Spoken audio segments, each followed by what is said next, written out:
pada tahun-tahun sebelum daripada ni memang start di awal hari pertama tu dan seterusnya tu memang saya akan boleh dulu lah. Akhir-akhir tu baru ada tambah-tambah. Akhir-akhir nak habis daurah tafsir dah barulah kita tambah-tambah sikit baru sebabnya duk sibuk boleh sebelum tu lah. Jadi pada tahun ini kita tidak boleh dulu dah.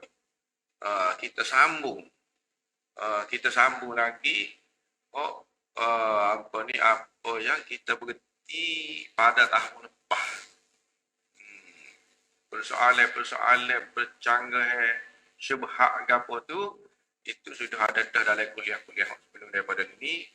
Ni saya ambil pula persoalan yang timbul lah di awal surah Baqarah lagi hingga insya-Allah kalau sampai habis ya. Sampai habis surah. Kalau kita kalau tidak pun kita berhenti setakat mana, lepas tu ada masa-masa lain kita sambung lah pula. Ni kita start kalau sebelum daripada ni kita putih-putih ayat tu tidak menentu. Boleh jadi hari ni surah Baqarah, esok surah Shad. Ataupun dia berterabur lah. Kita kutip persoalan percanggahan tu, syubhat-syubhat yang berterabur. Duduk tidak tersusun molek. Tapi ni kita ikut start daripada awal. Sebelum daripada ni tu kita sudah habis dah di surah Al-Baqarah. Kali ni kita masuk surah Ali Imran dah pula dan kita akan perhati ayat demi ayat lah. Persoalan-persoalan ataupun syubhat-syubhat yang timbul pada ayat demi ayat. Okey. Ni kira-kiranya tajuk yang ke-134 lah. Sebelum daripada ni maknanya sudah tajuk lebih dah. Kita sudah baca iaitu berada di surah Al-Baqarah dan juga awal surah Ali Imran lah. Okey. Kita masuk kepada bab tajuk yang ke-134 berkenaan dengan Allah mengurniakan anak kepada Nabi Zakaria AS. Jadi cerita dianya di dalam Al-Quran ini, Nabi Zakaria ini Nabi yang telah berumur lah. Tua dah. Tetapi dia ni belum dikurniakan lagi cahaya mata. Ataupun dia tak ada anak. Siapa kok tua. Lepas tu dalam Quran juga disebut anak ajuz. Wa hadza ba'li syaikha. Saya ni tua. Isteri saya pun tua dah juga. Dalam ayat lain juga dia sebut aqir. Aqir ni maknanya tak boleh beranak dah.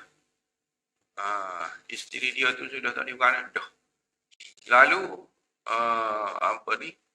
oleh kerana dia ni nak sangat kepada cahaya mata, maka Nabi Zakaria pun berdoa lah. Apa hikmah di sebalik jadi Nabi Zakaria ni tak ada anak tu. Sebab nak suruh antara hikmah dia agak, dia kata nak suruh jadi ada lah doa ni. Doa orang yang mana tak ada zuriat ni. Ataupun lewat dia ke dia jadi ada doa dia. Doa ni pula doa bukan orang biasa-biasa hak doa dah. Tetapi Nabi sendiri yang berdoa gitu.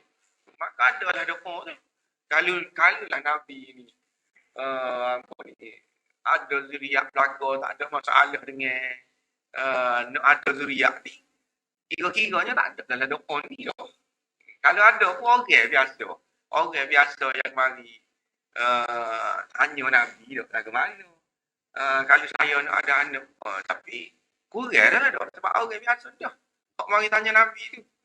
Mari minta petua kau kita kata nak doa lagu mana. Nabi pun ada. Hok tu berlaku pada orang biasa yang kurang dah. Berbeza dengan kata berlaku kepada Nabi.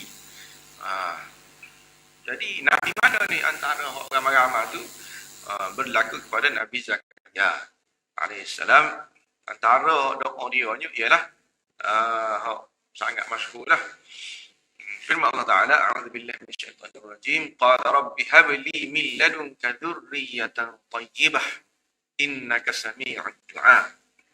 Qala rabbi, Nabi Zakaria berdoa, dia kata hab li min ladunka dzurriyyatan thayyibah. Kurniakan kepada aku dari sisimu zuriat yang baik.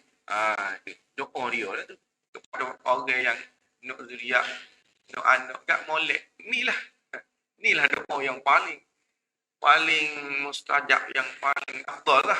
Kalau nak doa lain tu ada juga, tetapi hak ni hak paling utama. Habli min ladunka dzurriyyatan thayyibah. Tapi ada juga doa lain, hablana min azwajina wa dzurriyyatina qurrata a'yun. Hak tu hak lain dah. Berkait dengan anak ni. Hak ni lah. Lepas tu, setelah dia berdoa tu, Allah pun perkenalkan doa dia. Maknanya doa dia tu makbul lah. Dan Nabi Zakaria ini diberi berita gembira, dia akan dapat anak lah. Siapa bawa berita gembira, siapa berita gembira tu kepada Nabi Zakaria, iaitu malaikat. Malaikat royak. Nanti dia ni akan boleh anak. Firman Allah Ta'ala, fanadathul malaikatu wa huwa qa'imun yusalli fil mihrab anna Allah yubashshiruka bi Yahya. Malaikat mari untuk terjemah dia tu, saya pakai terbubuh lah. Terjemah ayat Quran ni boleh tengok di terjemah sebab kita sudah berbutuh surah mana ayat yang keberapa kan. Saya terjemah maksud dia gitulah. Secara ringkas, mana ada tulis malaikat pun goyak kepada Nabi Zakaria. Pada ketika tu dia duduk tengah yusalli fil mihrab, dia duduk tengah sembahyang, dia duduk tengah berdoa dekat mihrab. Anna Allah yubashshiruka bi Yahya, nanti kamu ni Allah goyak kamu ni akan mendapat berita gembira. Apa dia? Iaitu kamu ni akan dapat anak yang bernama Yahya. Yahya ni pula bukan anak yang biasa-biasa lah. Musaddiqan bi kalimatin min Allah. Yang dia kiranya dia ni jadi Nabi juga. Dia ni membenarkan kalimah daripada Allah. Dan juga dia ni jadi ketua wa hasur. Dia ni juga orang yang baik lah. Hasur. Wa nabiyyan minas salihin, dia ni Nabi. Dia ni akan jadi Nabi. Jadi kiranya doa Nabi Zakaria termakbul dan syukurlah dia. Sebab Tuhan sendiri bagi berita gembira kepada dia. Okey, soalan dia ni. Hak doa tu tak apalah. Lepas tu hak Tuhan bagi berita gembira dia nak dapat anak tu, okeylah. Okey, masalah dia ni bagaimana Nabi Zakaria ni boleh ragu pula berkenaan dengan kuasa Allah untuk mengurniakan kepada dia anak. Selepas daripada tu, iaitu Nabi Zakaria kata, qala rabbi anna yakunu li ghulamun wa qad balaghani al-kibar wa imra'ati 'aqir. Setelah Tuhan bagi berita gembira dia akan dapat anak, dia beroyak lepas pada tu, Tuhanku, anna yakunu li ghulam, macam mana aku nak boleh dapat anak? Waqad balaghani al-kibar, aku ni tua dah. Wa imraati 'aqir, isteri aku ni pula tak boleh beranak dah. Kena Allah royak dah dia akan dapat anak dah. Yubashshiruka bi Yahya. Tuhan royak dia akan dapat anak, tiba-tiba dia royak, macam mana saya nak dapat anak, saya ni tua. Macam meragui kekuasaan Tuhan dah dok. Nampak di situ tu. Siapa tu percaya Tuhan raya, ya kau boleh. Sungguh kau tadi ni kalau kita kan kok mana, kok cara mana ni. Kita tu, bini kita tak boleh beranak tu. Tak nak sabar. Gitu. Nampak tak? Nampak ni macam Nabi Zakaria ragu. Ataupun tak percaya kok tu ayat tu. Jadi jawab dia. Nabi Zakaria ni tanya gitu sebenarnya bukan bermaksud ingkar. Bukan bermaksud nak menafikan kekuasaan Allah. Nak kata Allah tak boleh buat itu. Tetapi kerana kagum. Dia tanya. Bukan tanya Nabi tapi tanya kagum. Dengan keagungan kuasa Allah. Yang mana Allah ni boleh buat. Orang yang tu bodoh. Orang yang sudah mandu. Orang yang tak boleh beranak tu ni. Dia boleh kalau dia nak buat. Nak dapat anak sebenarnya boleh. Jadi dia suruh boleh. Tanya boleh. Nampak tak? Bukan tanya tak boleh terima. Tapi tanya boleh. Tanya kagum. Tu dah. Sebab kita kata, orang tu kita nampak dia makan benda yang pedah lah dah. Kita tengok dia makan dah. Kita lem boleh. Lada boleh putih sekali telur sekali mamuk. Lada kita buat. Mana dia boleh makan benda lagi ni? Tanya tu dia tanya bukan tak saya terima tak percaya kepada mata kita tak. Tapi tanya kagum. Mana boleh makan demo? Siapa demo ni? Jalan kaki siapa apa kau lupa apa ni? Nama tak tanya tak tanya kagum. Bukan tanya kita tak percaya ni tak. Itu Nabi Zakaria. Okey, habis itu seterusnya tajuk yang ke-135 menyabitkan wahyu kepada Nabi sallallahu alaihi wasallam. Okey. Firman Allah Taala, "Wa ma kunta ladaihim idh yulquna aqlamahum ayyuhum yakfulu Maryam wa ma kunta ladaihim idh yahtasimun." Ayat ini bermaksud kamu iaitu Nabi Muhammad itu tidak ada ketika mana ni? Ketika Maryam pada ketika tu orang-orang ketika tu apa ni? Duk balok. Duk balok duk bahasa Kelantan kata duk badi. Goyak lah. Siapa dia yang patut nak jaga Maryam ni? Siapa yang lebih berhak nak jaga Maryam? Wa ma kunta ladaihim idh yahtasimun. Yahtasimun ni maknanya orang pada ketika tu duk tengok pada. Lepas tu yulquna aqlamahum. Lagu mana penyelesaian dia? Siapa dia hak nak jaga Maryam itu? Dia pun lepas ping dia. Ping dia tu dia lepas ni diceritakan dalam kitab-kitab tafsir. Dia lepas dalam sungai. Ping masing-masing lepas tu geruklah ping tu apa ni dibawa oleh air tu. Jadi ping yang sekat sekat kira berhenti tidak orang lain dia sekat di mana-mana tu kira orang tu lah pakai jaga Maryam tu. Ya. Jadi kenalah kepada ping Nabi Zakaria. Jadi ping Nabi Zakaria jadi Nabi Zakaria lah. Kira-kiranya yang akan menjaga Maryam. Jadi, kau ni cerita ni tu royak kepada Nabi. Kamu tak ada pada ketika demo-demo ni duk balah tu. Nak duk bertengkar badi nak siapa dia nak jaga Maryam. Kamu juga wa ma kunta ladaihi. Kamu siapa dia Nabi Muhammad. Kamu juga tiada ketika mereka ni duk buat undi tu. Duk cabut undi tadi tu. Kamu juga tak ada pada ketika itu. Ayat dia. Soalan dia. Perlukah Allah menafikan kehadiran Nabi SAW pada zaman Maryam? Kamu tak ada tu bila zaman Maryam. Maryam tu bila sebelum Nabi Isa lagi tu. Perlukah royak kamu tak ada pada ketika duk tengah cabut undi tu. Kamu tak ada pada ketika balas. Perlu royak kok. Memang semua maklum dah. Semua tahu. Tak kira Nabi ada pada ketika itu. Nabi pada ketika wahyu tu turun tu dia umur berapa baru. Betul? Nabi Isa pun tak ada lagi. Lepas tu hero kat Muhammad kun taladaihim tu. Kamu tak ada pada ketika tu. Apa? Perlu ke?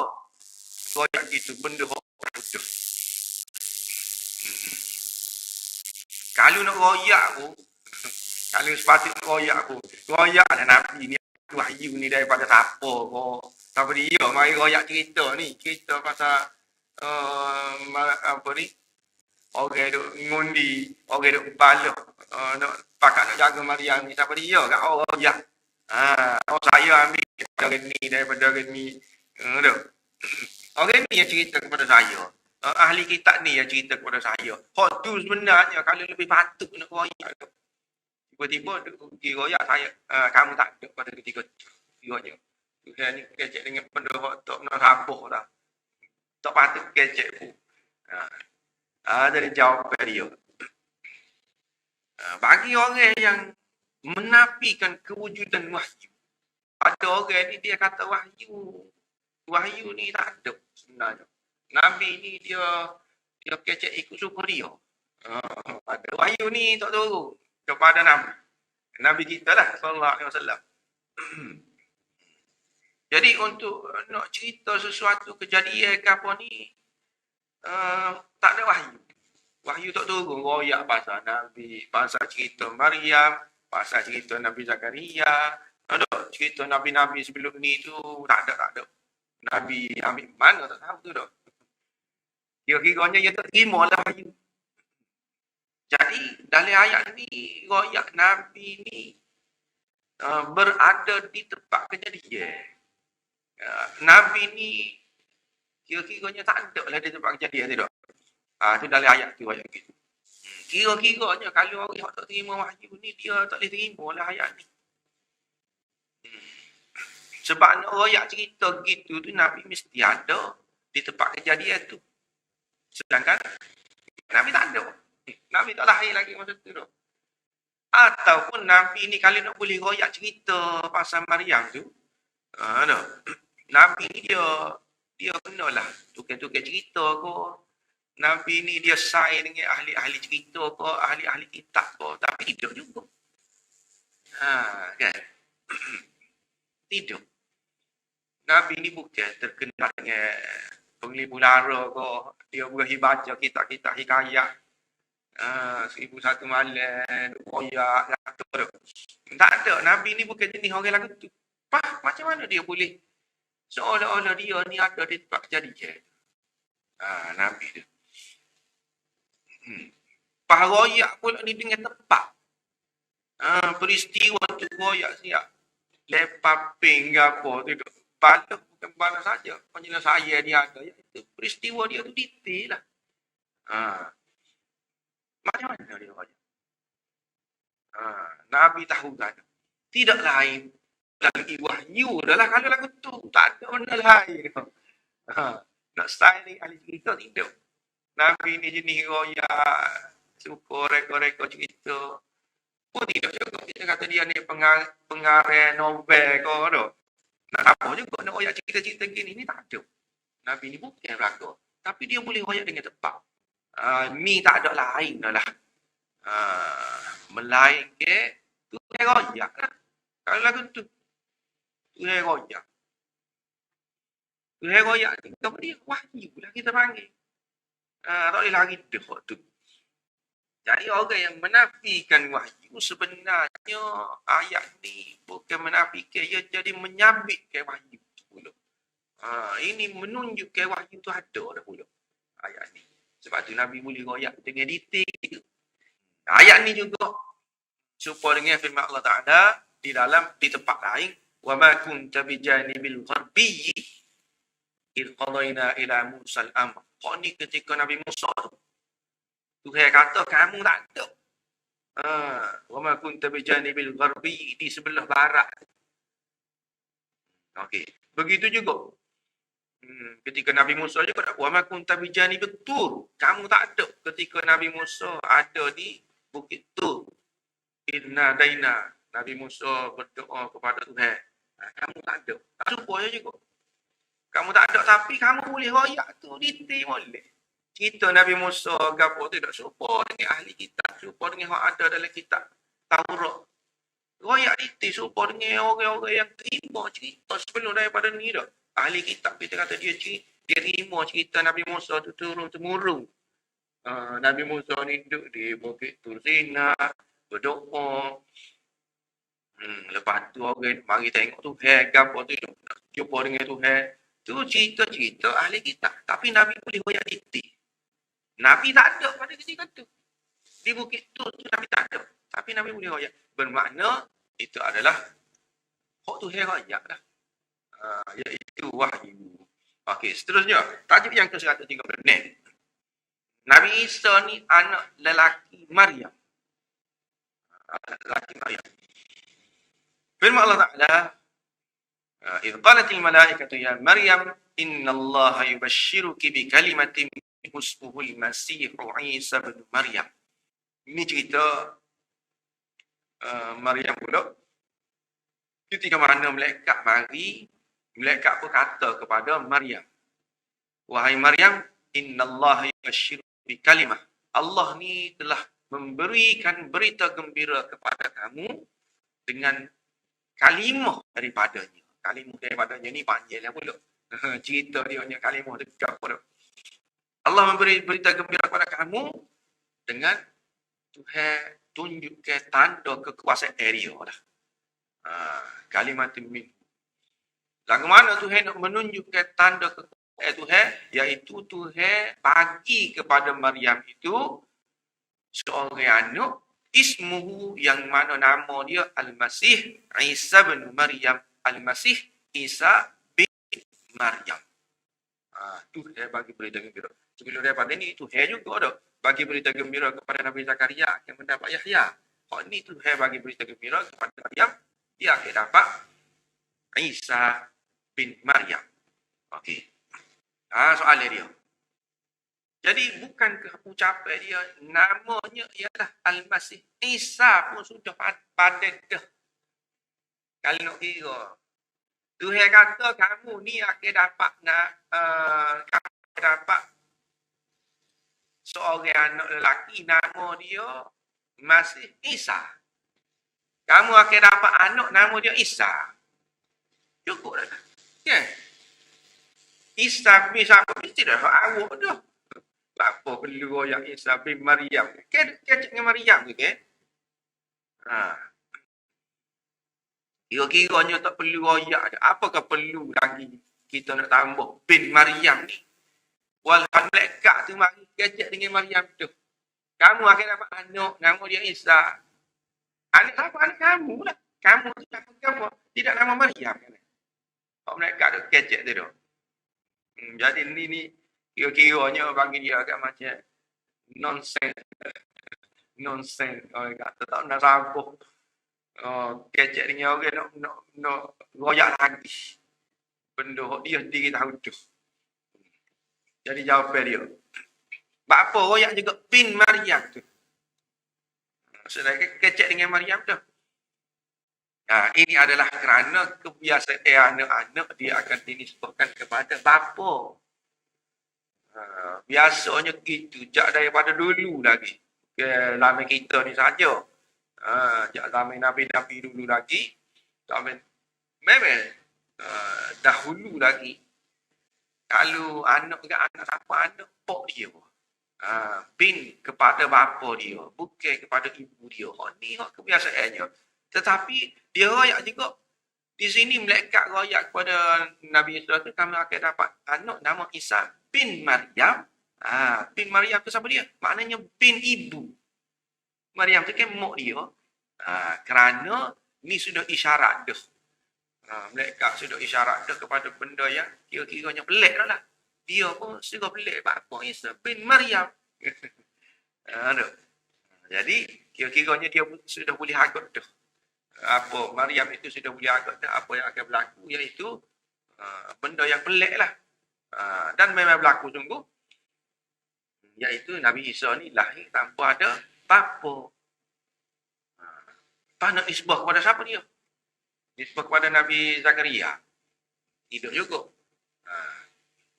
Ini disebabkan tak ada adalah orang lain yang lebih layak untuk kita nak royak anak tu anak siapa melainkan kepada Maryam, kepada ibu dia. Kira-kiranya hak ni bin Maryam ini hak tu has diri, restu tu lah. Jadi orang lain tak boleh.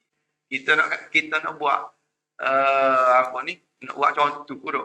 Nak buat contoh ni ada ni bin Maryam, bin mak dia ni. Kita nak buat juga dah anak kita, bin kita. Apa dah? Itu tak boleh. Sebab ini berlaku dalam keadaan yang pelik, jaga. Dia royak suku ni. Dekat mari royak suku. Nama dia bin Maryam. Jadi dalam spesifik ni kita panggil tu. Kita tak boleh nak guna untuk umum. Apa tu? Orang pun siapa sehingga dia meragukan tu apa. Perlu royak bin Maryam ni. Ini bermakna pelik lah. Jadi situasi yang pelik, situasi yang jaga-jaga, kita tak boleh nak guna kepada umum. Nak buat jadi pimuk kita juga. Sebab apa? Sebab ayah dia tak tahu dari mana. Ada bin Abdullah ke apa ada pimuk dia. Sebab ada ni dalil Maryam. Isa bin Maryam dalil. Okey, jadi saya rasa setakat tu lah dulu untuk mula-mula ni. Buat gori dulu. Lepas ni insyaAllah mungkin kita boleh banyak sikit. Okay, cepat sikit lah. Ini kita masih lagi berada di surah Al-Imran. Ayat yang lebih kurang ayat yang ke-45. Kita akan naik ayat demi ayat. Kira-kiranya kalau habis ni, payah dah lah nak timbul keraguan ke apa ni dah. Kemuskilan ke apa ni mungkin. Lestar. Ayat-ayat yang kita tak ambil tu bermakna kira-kiranya tak ada lah. Kemuskilan tu boleh jawab sendiri. Ni kemuskilan agak susah lah sikit tak. Kira dibincangkan juga di dalam kitab-kitab tafsir. Ni kita ambil ni. Okey. Jadi rasanya setakat tu dulu. Pelajaran kita untuk kali ni. InsyaAllah kita akan sambung pula esok. Wallahu a'lam. Subhanakallahumma wa bihamdika asyhadu an la ilaha illa anta astaghfiruka wa atubu ilaik. Sallallahu alaihi wasallam Muhammad wa ala alihi wasallam. Walhamdulillahi rabbil alamin. Rasanya apa ni nota ni pun kita bagi juga kan? Boleh apa ni share dah. Share dalam grup tapi tak tahulah jadi lagu mana sebab ni rasa tidak PDF ni mungkin jadi kucang sikit tu. Nota dia ni sebab kita buat dalam PowerPoint. Kalau kita buat PDF tu dia tak konsep dah dah. Ni yang mungkin jadi konsep sikit kita tak tahu. Tapi nota tu insya-Allah kita akan bagilah setiap hari. Wallahu a'lam.